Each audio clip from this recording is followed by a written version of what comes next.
Welcome to Supernatural Circumstances, the podcast where we take you down the rabbit hole into the fantastic world of the strange, the paranormal, and the unknown. I'm Morgan Knudsen. And I am Mike Santa Claus Browne. It is time to dim the lights and settle in. Come along with us on this week's chilly adventure. How come you got a nickname? Well, I don't know. I just gave it to myself. Well, I need a nickname now. It's our show. You can do whatever you like. Well, people often say I look like an elf, so maybe I have to go with elf. You are elf-sized. I'm elf-sized, yeah. Yeah. Maybe I have to go with that. I don't know. You could. I'm okay with that. It's Christmas, so Merry Christmas. It is. Ho, ho, ho. It's actually Christmas Day that people are listening to this episode, so... I love that. The timing of this was so perfect, and I can't even think of a better way of celebrating than sitting down to, well, us, of course, but also the fact that this subject is so strange and so fascinating to me. Like, I learned so much. Right? Talking to Chad, so I can't wait for this.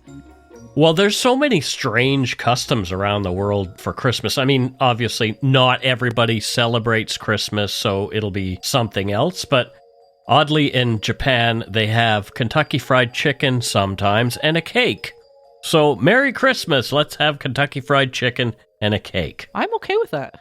Yeah, I'm good with it. Yeah. I'm good with it. Yeah. Yeah, I'm good with that. In Wales, South Wales in particular, there is an undead horse that parades around their villages to celebrate the happiest time of the year.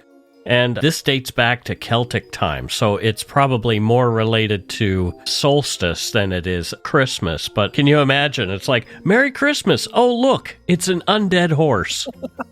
Gives new meaning to beating a dead horse. Right? Oh, boy. I mean, speaking of beatings, Chad will get into that in a little bit when we talk to him. He really will, because as always, I mean, he always brings the most interesting stories. Right? I just did a little bit of research before we started talking and finding some of this weird stuff. Like, for example, in Oaxaca, Mexico, the days leading up to Christmas are marked with an event known as the Night of the Radishes. And so people carve spooky radish things. It's like creepy Cthulhu-looking radishes that they're carving. That reminds me of the very old, like, 1800s carving the radishes and the old root vegetables for Halloween. Yeah, for Halloween. Yeah, absolutely. Yeah, in the Ukraine, they have spider webs.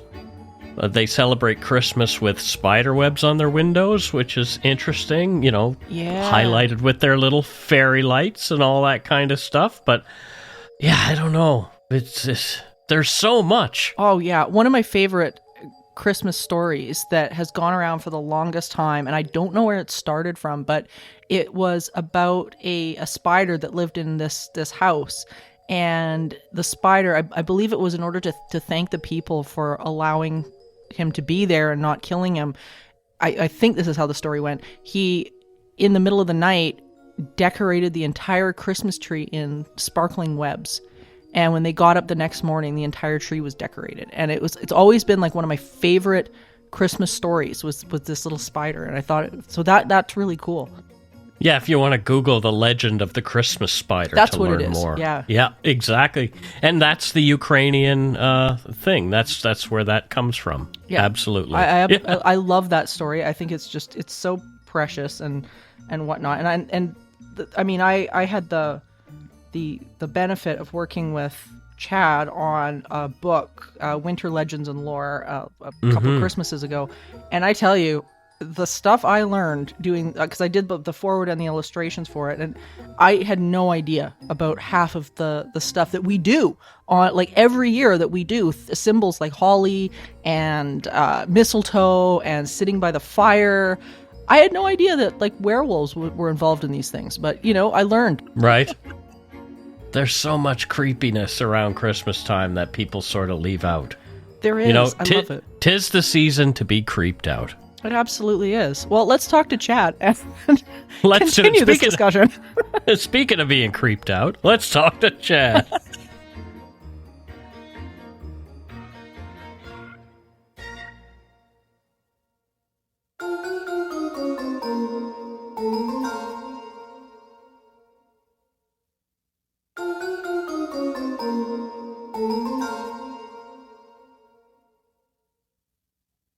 Merry Christmas, everybody, first of all. Ho, ho, ho, etc. You know, this is so nice. I love it. This is like my favorite time of year. So this is so great. So Chad, Merry Christmas. Hey, happy holidays and Merry Christmas to you. This is just so nice. And, I love this subject. And because, everybody that doesn't know where I'm from Alberta. So, and in Alberta, it's the Canadian mirror of Wisconsin, basically, is what it is. And it's cold and oftentimes very snowy, although it's not very snowy right now.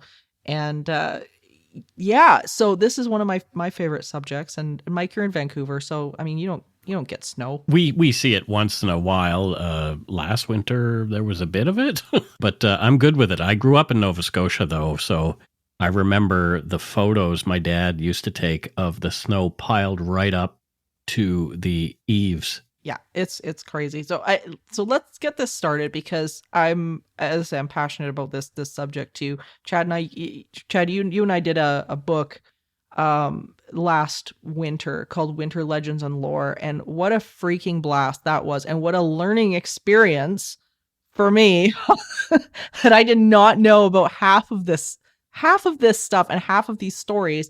How did you get so passionate about winter? What is it for you? Well, for me, I think a lot of people get depressed after Halloween because it's their favorite season of the year. And then darkness just starts to come without anything to look forward to. For me, I love the winter season. Growing up here in the United States and Wisconsin, it was something you couldn't avoid. So I thought I may as well embrace it. Let's see what the darkest days of the year have to offer me.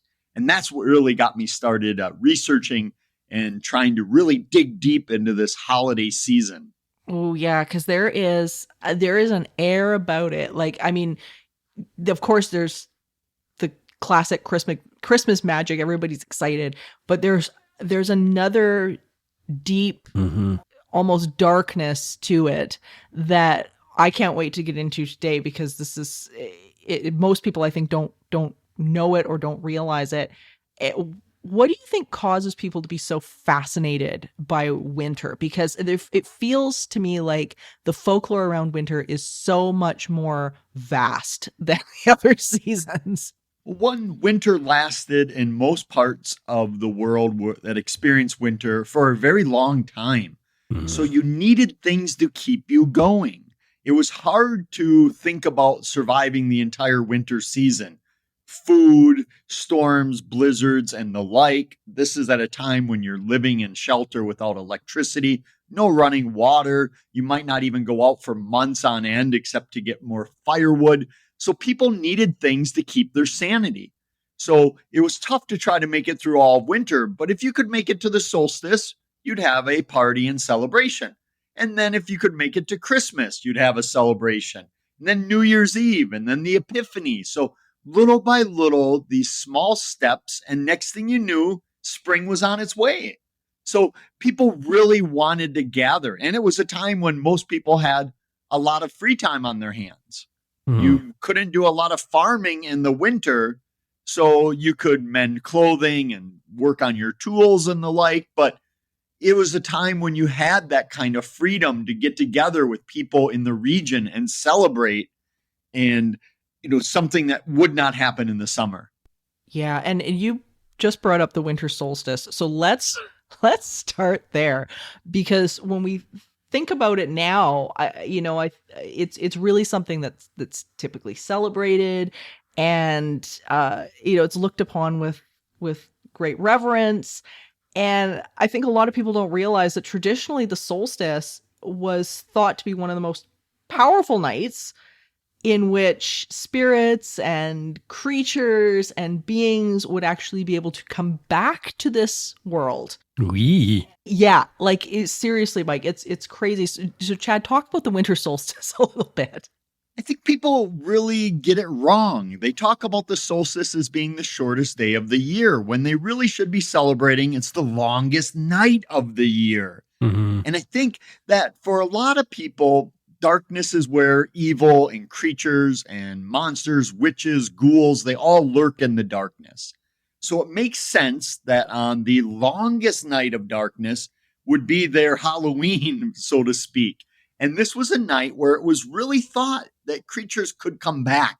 And not only could they come back and come after you, they had the most power on this day. Not Samhain, not, Halloween as we know it, but it was the solstice, which is why so many communities would gather around giant bonfires to protect them, to bring light to the darkness, and to ward off evil spirits. And this eventually transitioned into having a fire in your home, in your fireplace on the solstice, to keep people away, monsters away, and bring light into your home. But for hundreds and hundreds of years, people knew the solstice as a very sacred and important day, but one that also should be looked at with some fear and apprehension. It's so spooky when you think about it like that. Like, it reminds me of the film that came out a number of years ago called 30 Days of Night, and around that time, with the idea was in Barrow, Alaska, when there's just night all the time and these vampires show up and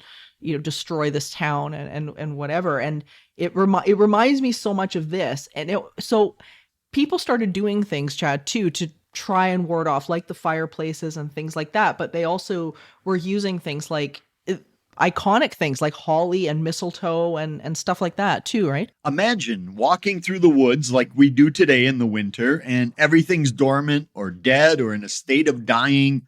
Yet here are these evergreens that are out there, the holly, the mistletoe, the ivy. Not only are they alive, they seem to be flourishing. So if they could ward off the power of winter, they must have some paranormal properties to them. Oh. So people thought of them as sacred plants.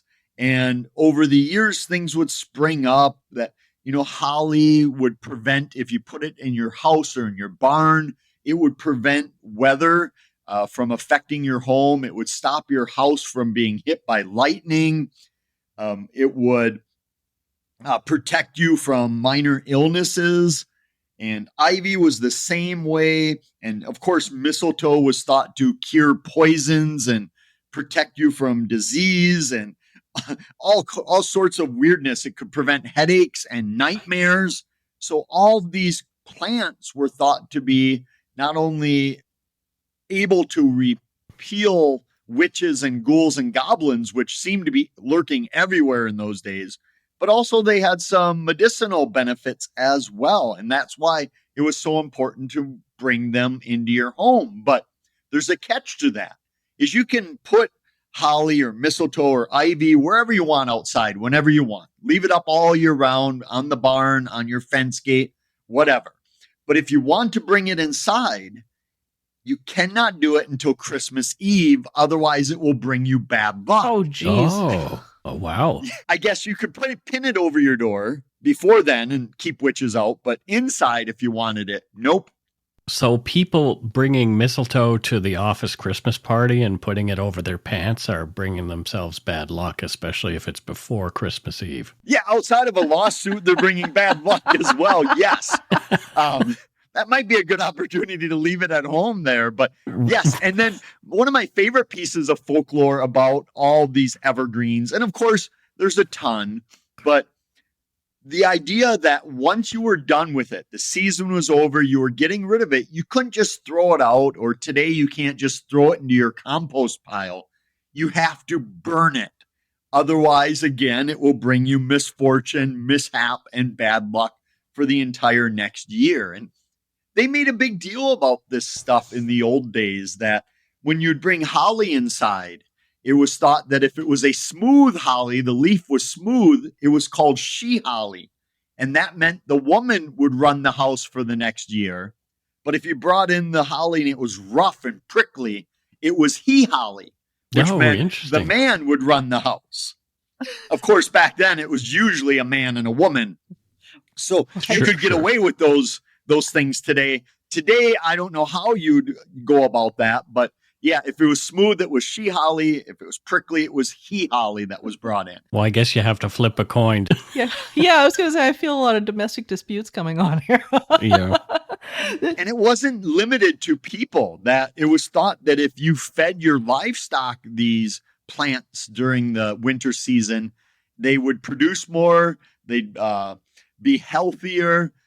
And it was a big thing to do, to throw it in with their food and their grains or whatever you were feeding them. If you could throw some holly and ivy in there, not so much the mistletoe, that it was thought to bring good fortune to you. I think I'm leaving the holly outside. I don't I don't know. Like it's amazing the depth of some of the symbols that we see every single year.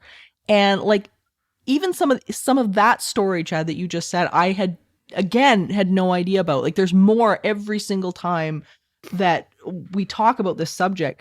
So to move on from that, because now I know I'm not having holly in my house anymore. The idea of elves and little people, because I mean, I think these guys, again, is one of those things we've all got elves. A lot of kids have their elf on the shelf this year. They may not by the time the episode's over. But a lot of people have, and a lot of cultures have the affinity for the little people and elves and things like that. So let's chat about that a little bit. Yes. Obviously, on the farm, the little people, the elves, the gnomes, they would help out around the farm. Often they were invisible unless they didn't want to be. They would often live in your barn or up in the stable or the hayloft, and they would help out around the farm. And they were said to be able to communicate with animals. They could heal minor ailments of the animals, and they would make sure that your livestock produced, that your crops were plentiful. But during the winter season, especially around the Christmas time on the calendar, they would want to come inside and warm up and relax. So they would often gather around the hearth and enjoy the fire.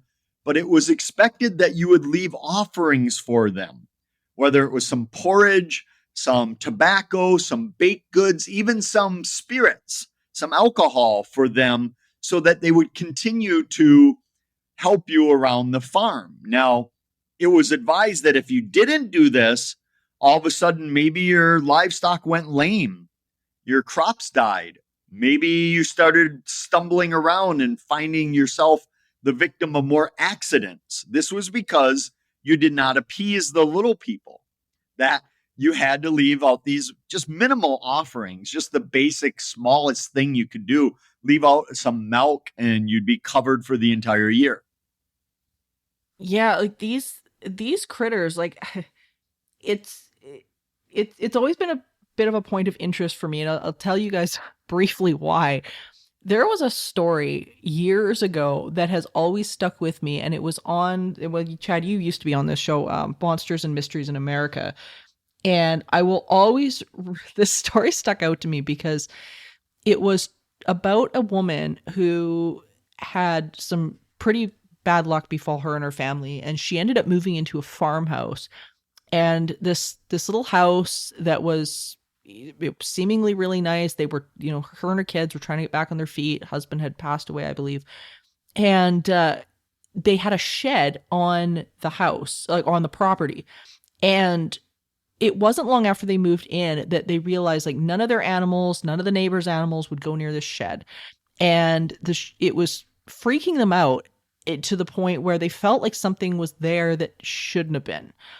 And as they were, going about their daily lives, they would lay in bed at night and they would hear something running on the porch, like these feet, like just boom, boom, boom, boom, boom, boom, boom, running quickly on the porch. And the one day, I guess they had been out somewhat late getting groceries, came home. She had her grandson with her, and her grandson all of a sudden looked absolutely petrified, like all the color drained from his face. He looked down the driveway, and what was coming up the driveway was what she described as like a living garden gnome. This thing walking up the driveway, and she said it was terrifying. Like, it scared her so badly. She grabbed her kids, she ran in the house, and this thing then spent the next number of months trying to get in their house. And it turned out that she wasn't the only one that had the problem with this thing. There was the lady who lived there before. They had moved out because of the same thing. And they ended up connecting on a forum online.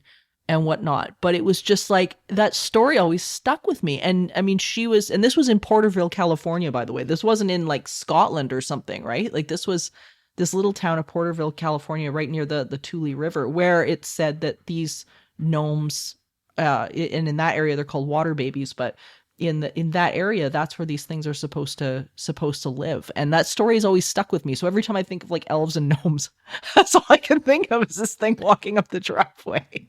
I don't know why, but water babies creeps me out more than elf or gnome. I don't know why. I agree. Oh yeah, it's crazy. So yeah, so elves and gnomes. I don't know. That's my elf and gnome story, but yeah, like a lot of these critters, like they're seen as beneficial to farms and things like that. I don't know. What do you think, Chad? Yeah, the interesting part I think is that it doesn't take much for you to leave out offerings, and the rest of the world believes in these things. It's not just North America. You have the Nissa and the Tomten and all these farm creatures.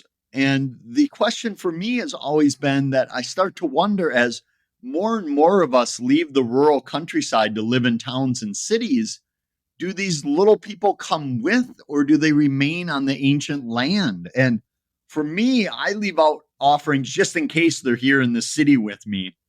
But it's a great question of what happens to this folklore when it doesn't pertain necessarily to them helping out around the farm. Do they then help around on your house or your yard or your apartment? I don't know. Yeah, well, yeah, that's what got me about this particular story on Monsters and Mysteries, was the fact that it was a modern day setting. They weren't out, this wasn't a little acreage out in the middle of nowhere. Like they were, in Porterville. Like this was a community. And I think that's one of the things that caught me about this story, is because you think about these things in farmland or country or whatever. And here you are in the middle of California, where there's lots of people, and here we are. So yeah, phenomenal. Anyway, so keeping with tradition and things like that, there's also a pretty interesting history about the idea of Christmas caroling as well. Let's chat a little bit about that, because I mean that's a tradition that's kind of going by the wayside a little bit. I like to think that it's hopefully making a resurgence, and not in the way it used to be here in America, where you'd go door to door, just kind of knowing your neighbors. Yeah. But now it's more of a group getting together and just kind of going through neighborhoods where people will come out, but you're not necessarily going into the house and the like. But here in America, we really, and North America as well, we really don't know the history of caroling, we partake in it. And like many of the folklore and the rituals and superstitions of the season, we really just do them because we brought up doing them, but we don't really think of their origin. So most scholars think that the origin of caroling came from Europe, as everything seems to have come from there. And it's the wassailing, where you would go with a bunch of your friends to home with your wassail juice, spiked cider of sorts, alcoholic, of course. And you'd go door to door and you'd be dancing and singing and maybe putting on a small play. And you'd offer a drink of the cider. And in exchange, they would give you food, drink, or coins as payment. Think of it as an early trick-or-treating of sorts, where you'd go door to door, and eventually that started spreading to the orchards, all the fruit orchards, where you would gather sometime during the 12 days of Christmas or in the winter season, and you'd start singing songs around the tree. You'd pick one or two of the most prominent or important trees in the orchard, and you'd start singing, and you'd be dousing your cider on the tree as an offering. And when you were done with all that, you pull out your weapons and start shooting at the trees. What? And the reason for that is all the shots from the shotguns and rifles would scare off all the evil beings in the orchard, and it would make the trees grow better. Yeah, I'm sure the trees were happy with being shot at. Yeah. Well, it gets better for the tree, because after you'd shoot at it, you'd take these big sticks and start smacking it in the trunk to wake the tree up so that it would have a plentiful bounty the following spring, that you would wake it up. And of course, eating and drinking and alcohol and shooting guns never goes wrong. No, I've never heard of that happen ever. So the idea was to make as much noise as you could, which then, as we morph and progress into American caroling, in the early days, people would go out with pots and pans and buckets, and they'd drum, and they'd make as much noise as possible while caroling, not only to bring joy and camaraderie and a sense of community to the town, but to scare away all those evil spirits lurking in every nook and cranny back then. I mean, it must have been exhausting in those days to be afraid that everywhere you turned was something evil. So usually it meant fire and noise would repel that. Mm-hmm. What a time, hey? Oh boy. Like, it's phenomenal. And I mean, yeah, it's amazing. And it brings us actually to the next one, which I think is so associated with Halloween, which is telling ghost stories by the fire, talking about like creepy, weird things. And like you were saying, Chad, just being afraid of so much of what's out there, and telling ghost stories by the fire. We think of ghost stories in regards to, the Christmas Carol and things like that. We just did we had Alison Jornlin on, and we were talking about the very sordid history of Charles Dickens. But ghost stories by the fire is a Christmas thing as well. First of all, I love Alison. She's great. Second, yes, traditionally people think of Halloween as the time to tell spooky stories, but throughout our history and the world's history, winter, especially around the Christmas season, was the best time to tell ghost stories. One reason for that is it was believed that Christmas Eve was a night in which spirits could not come back and haunt you or get you, contrary to A Christmas Carol, when Scrooge is visited by the three spirits and Marley as well. It was thought that you could talk about them all you wanted. Bring up stories, ghosts, goblins, ghouls. There was nothing they could do. It was a sacred night. So you were free to tell ghost stories around the fire. And when you think about winter, it makes a perfect time for ghost stories. It's dark, very early, where you're limited because you're sitting next to the fire for light and warmth and heat. So whether you're playing musical instruments or maybe reading from a holy text or whatever your family did, you'd often tell ghost stories. And my favorite piece of folklore surrounding ghost stories that I dug up was the fact that it was believed that if you were sitting around telling ghost stories, if your shadow was cast on the wall and you did not have a head on your shadow, it meant you were going to die within the next 12 months. Oh boy. So cheery.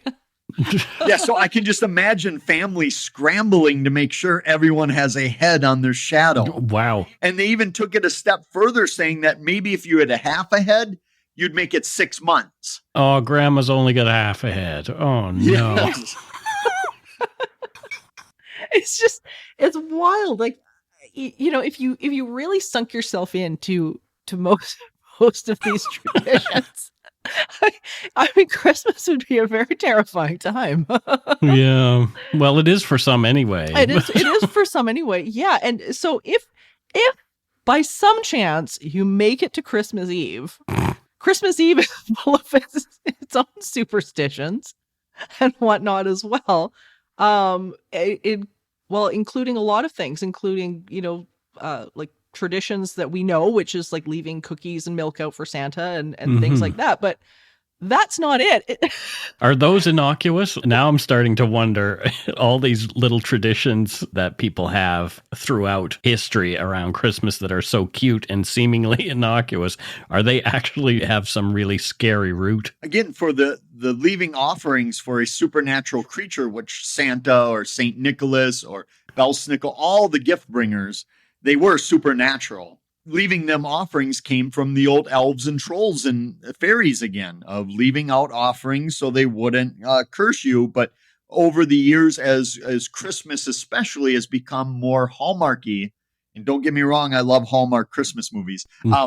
the idea was more cheerful, like just leave Santa and his reindeer some food to energize them, not so much so that they won't stuff you in the bag and take you away to hell.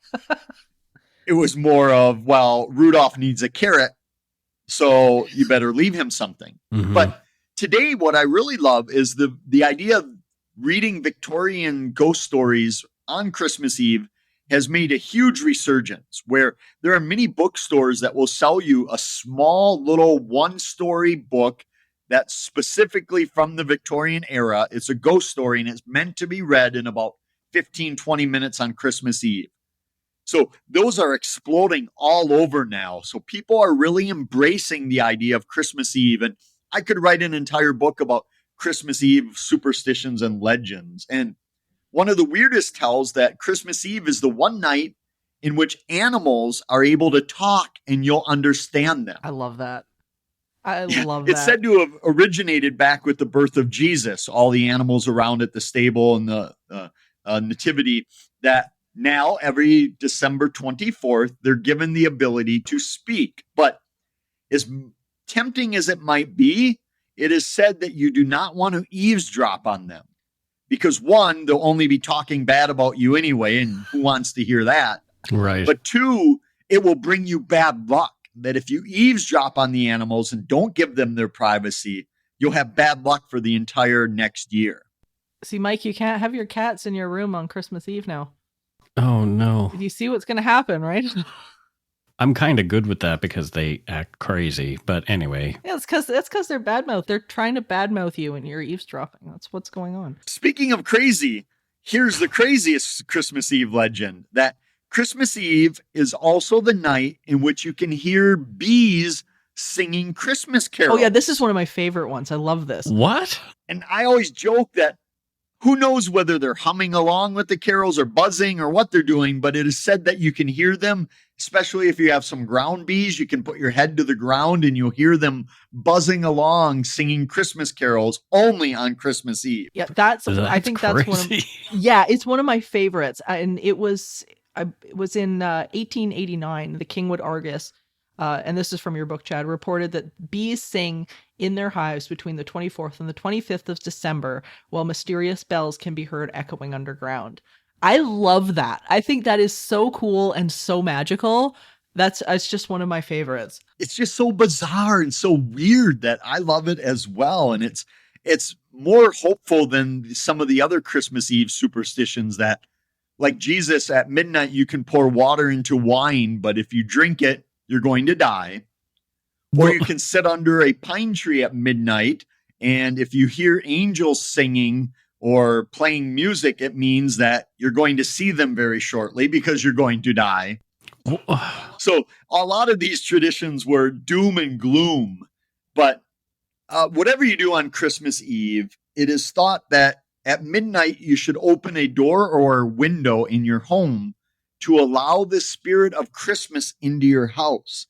And that if you don't, it'll bypass your house and go to your neighbors, and they'll have a much better Christmas season than you will. Jeepers creepers. That was a tale that was developed somewhere other than Alberta, because it's about minus 40 by the time we get to Christmas. You don't want to be opening a door. No, yeah.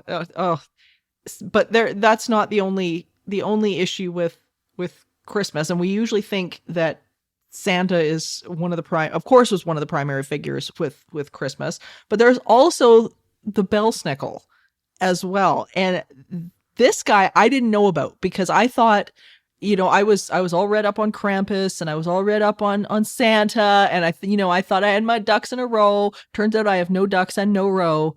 And and then there's the Belsnickel. So let's talk about this guy, because he is absolutely terrifying. He really is. And he's gone under the radar as Krampus gets all of the publicity and the PR. And Belsnickel, as he was known in Germany, came over with the Pennsylvania Dutch and the German immigrants when they settled on the eastern end of the United States, and it became Belsnickel. And he was very much like Krampus, where he was a man of the woods, dressed in a cloak. Sometimes he'd have horns or antlers, and he would carry a switch a birch switch, and he would often show up prior to Christmas. That he could show up as much as 2 weeks before Christmas, and he would wear, a cloak, and he'd look like this disheveled man of the woods, really creepy. He'd have a bag, and he would often announce his arrival at your house by taking his long, dirty, cracked fingernails and just sliding them across your bedroom window. Like, this guy's the stuff of nightmares. Like, It really is. Yeah, it really was, because parents, so then he would pound on your front door, demand entry, and he would let you plead your case, whether you've been good or bad, and he'd throw candy on the floor. And older kids knew better than to run to get the candy, because if you did, he would whip you with the switch. And if you didn't, he would then leave and you could eat all the candy. Parents, for weeks on end before Christmas, if a child was not going to bed on time or maybe wasn't listening, all they'd have to do is say, "Oh, that sounds like the chains of Belsnickel out in the yard. Maybe he's already here." Needless to say, those kids would go to bed and write themselves. So much so that I have newspaper accounts that I discovered from the early 1900s out in Pennsylvania on the east coast of the U.S. talking about that Belsnickel's too scary, that they need to calm him down because adults are traumatized still from early encounters with Belsnickel riding at their house. And for a while, they did try to soften him up, make him more friendly, much like they did with the Yule lads or now Krampus. But in the 1930s, there was a movement to say, no, traditionally, he's nasty. Let's keep him nasty. So thankfully, they've gone back for the most part to the origins of Belsnickel, where he's just this terrible lurking threat that you certainly do not want arriving at your house. yeah, like, I remember when I did last year, when I did an article for Haunted Magazine about Krampus, and that was the one thing that really blew my mind, was that a lot of these tales, especially in the rural European areas, and the like Belsnickel, he's Dutch, I believe, right? I think he's Dutch. Well, they called him Dutch here in America because no one could pronounce Deutsch. Gotcha. Right. Yeah. So the German Deutsch would come over and they called them the Pennsylvania Dutch. Because got it. Here in America, what's the matter? Yeah, but what it's Right. yeah. But it's funny because when I did the article about Krampus, that's the same thing that I found as well, where there were like psychologists that were saying there are people that are coming to the West that have PTSD from when they were kids, of people dressed as like Krampus, the Belsnickel, or whatever, like breaking into their homes with the parents' approval, and Whoa. absolutely dragging these kids like out into the yard. The kids are terrified. And I was blown away by how far these traditions and legends actually went, and it really surprised me, because here, of course, we see the Krampus parades and we hear the stories, but you get into these rural little towns, man, and holy, like, your life is on the line out there. It really was, because some of the articles I dug up were telling that not only would Belsnickel come and whip you with his switch, which you'd survive, maybe not emotionally, but physically you'd survive.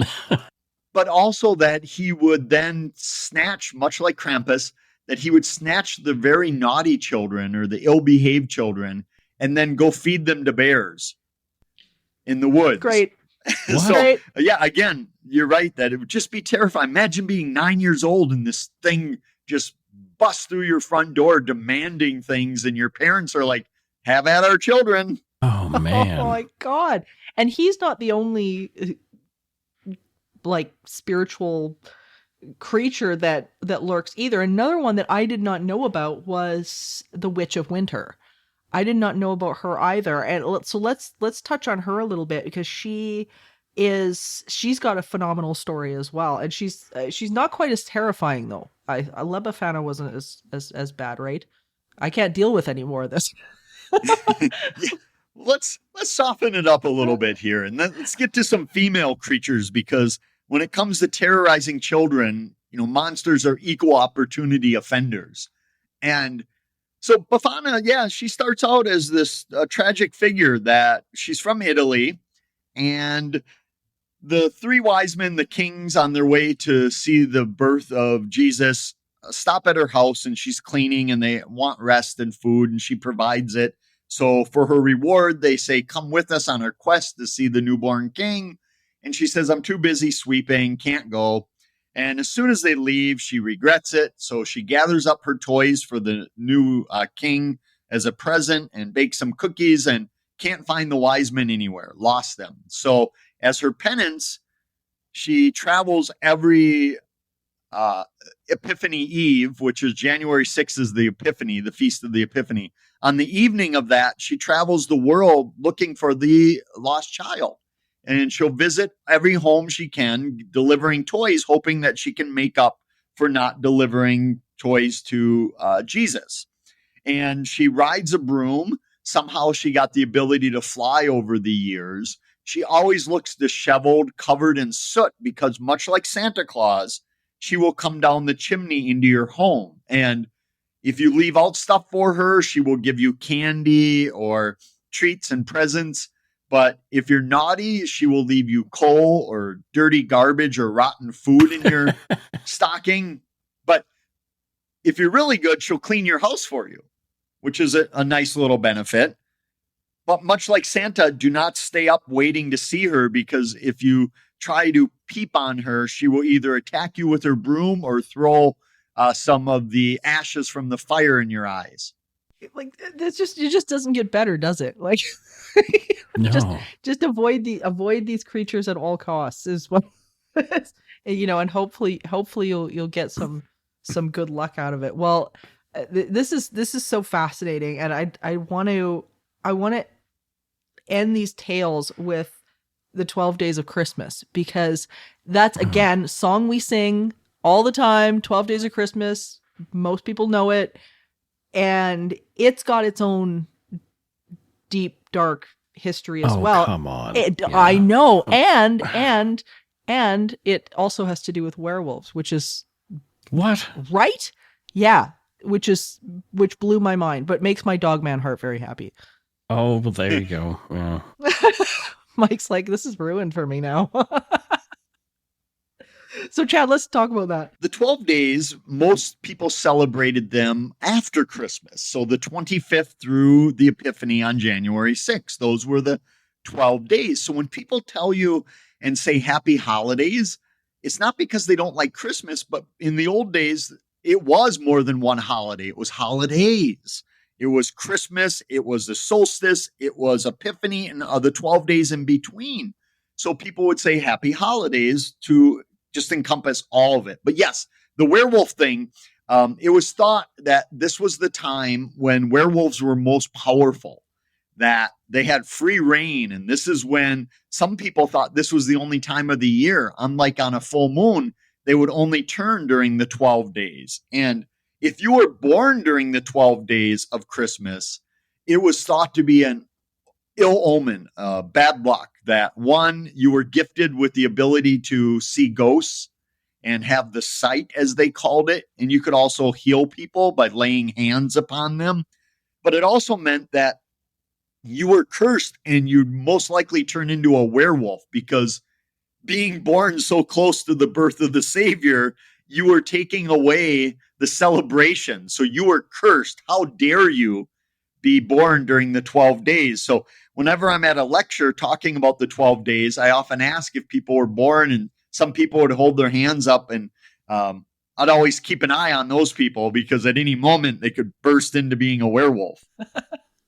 Whoa. So you have the werewolves, and the 12 days on January 6th is the last day. The Epiphany is the last day you can take down your holiday decorations, right, without bringing bad luck to yourself. You could leave them up all year round, but it will bring you bad luck.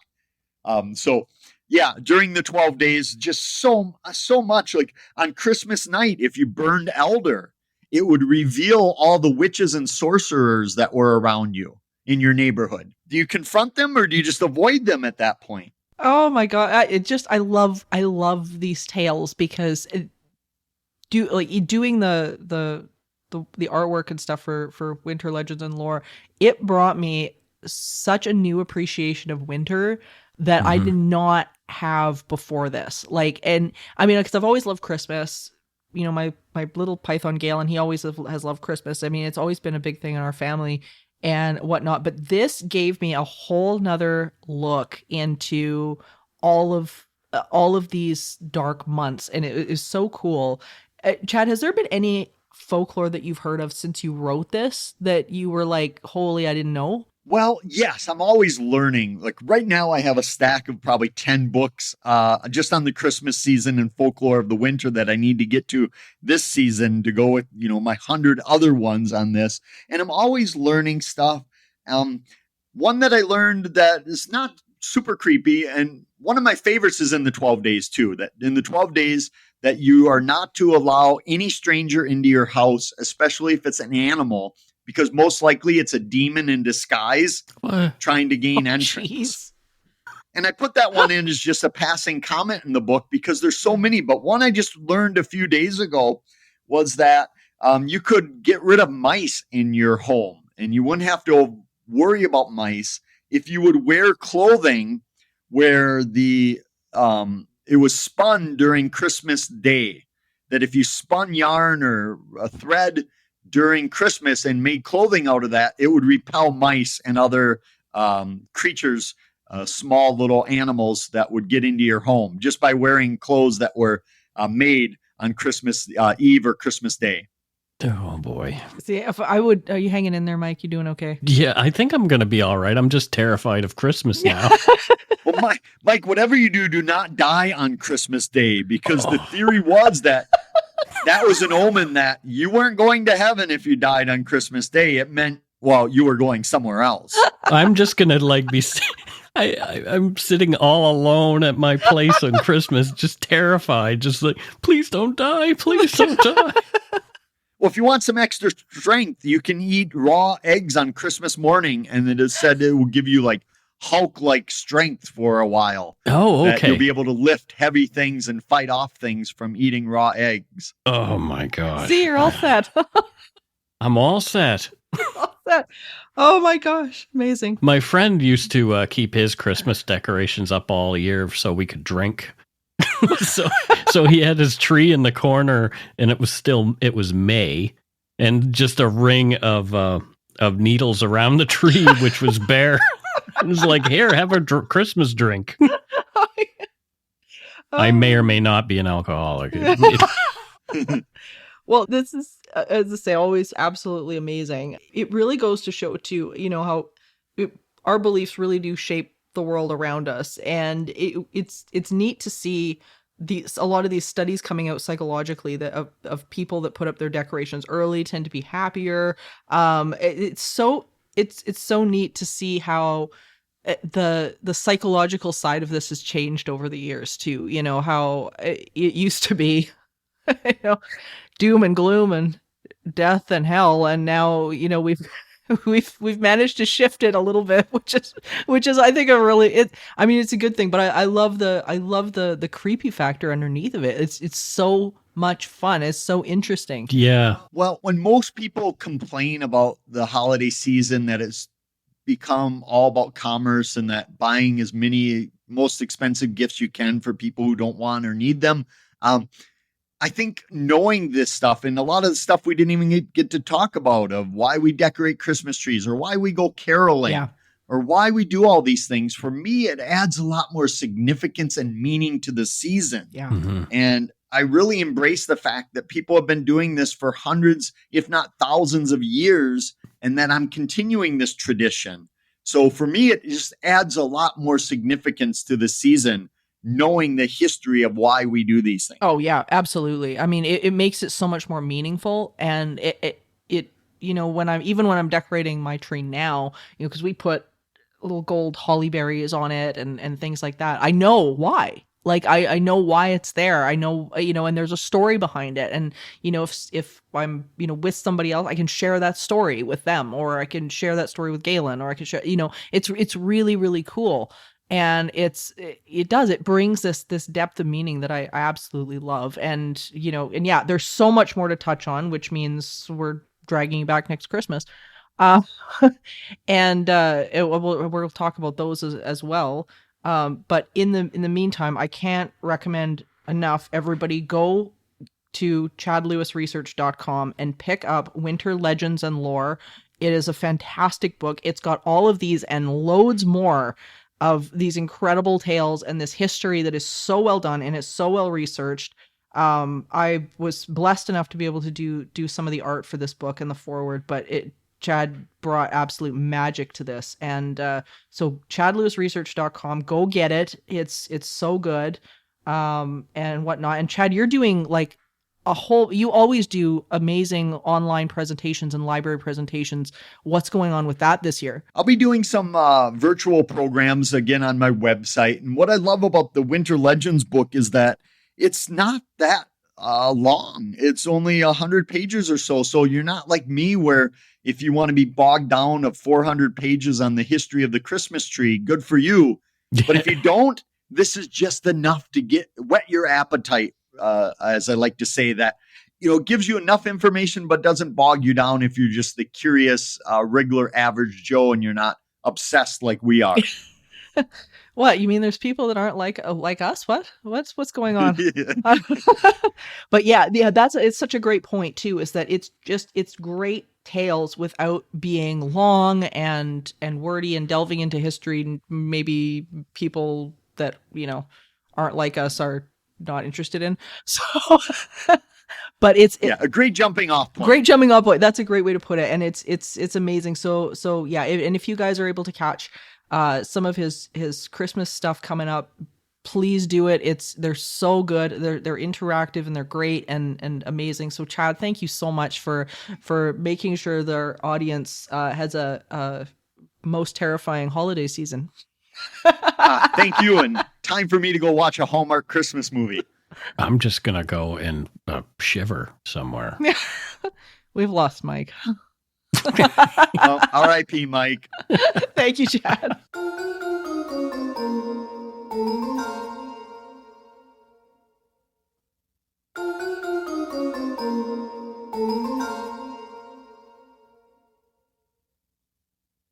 Once again, we had a great conversation with Chad. It's always a pleasure to talk to that guy. I don't know what it is about him. He's just so enthusiastic. Yeah, anybody that's got a passion for this stuff, I think it's so contagious. And and I know with Chad too, Christmas is absolutely one of his favorite holidays, and it comes across because it's one of mine as well. So It's so neat to be able to now look at the Christmas tree, for instance, and see all these different symbols and know why they're there.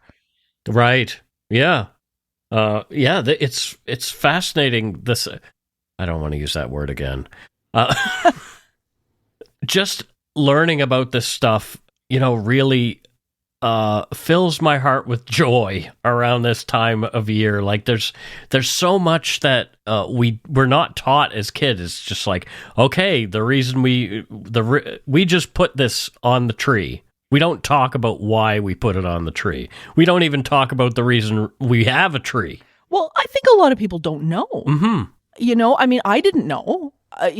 Growing up or whatever, I mean, we never learned anything like this. I mean, in school and I think genuinely a lot of people just don't know. A lot of the traditions have been, lost, or the knowledge has been lost in Western society. Mm-hmm. Unless you're from and still practice the roots in which they come from.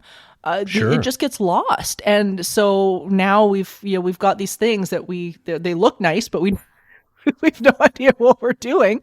So I find it just fascinating. It's so cool. Yeah. So what are you up to for your Christmas dinner? Are you having the ubiquitous turkey, or what are you doing? We are having the ubiquitous turkey. It's a very small turkey because there's but it's a turkey, and Galen, my python, he may or may not have a Christmas mouse, but we'll see. Well, he's been eating a lot lately. He's been eating a lot. Well, it's his season of chowing down, just like it is everybody else's. There you go. So he's gained a couple pounds, but he's haven't we all?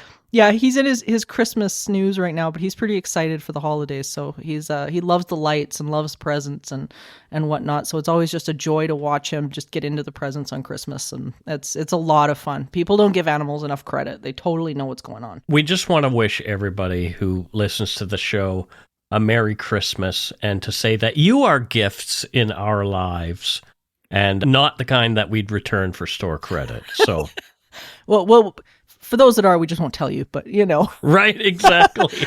But no, I completely agree. It's just, we're so thankful for all of you guys out there, and we love to be able to do this with you and learn with you guys, and you know, every episode is something new. So thank you guys from the bottoms of our hearts. It means a lot. So eat, drink, don't drive, and be merry, and have yourselves a merry little Christmas, folks.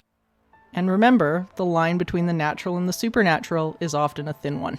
Until next time, and 2024, stay curious, friends. Ho, ho, ho, etc. Supernatural Circumstances is a co-production of Entity Seeker Paranormal Research and Teachings and Good Egg Studios. This podcast is part of the Curious Cast podcast network. Theme music by Corey Johnson of Catalyst Records in Edmonton, Alberta. You can learn more about Morgan Knudsen at entityseeker.ca and learn more about me, Mike Browne, and listen to my show, Dark Poutine, at darkpoutine.com. Feel free to email the show at supernaturalcircumstances@gmail.com.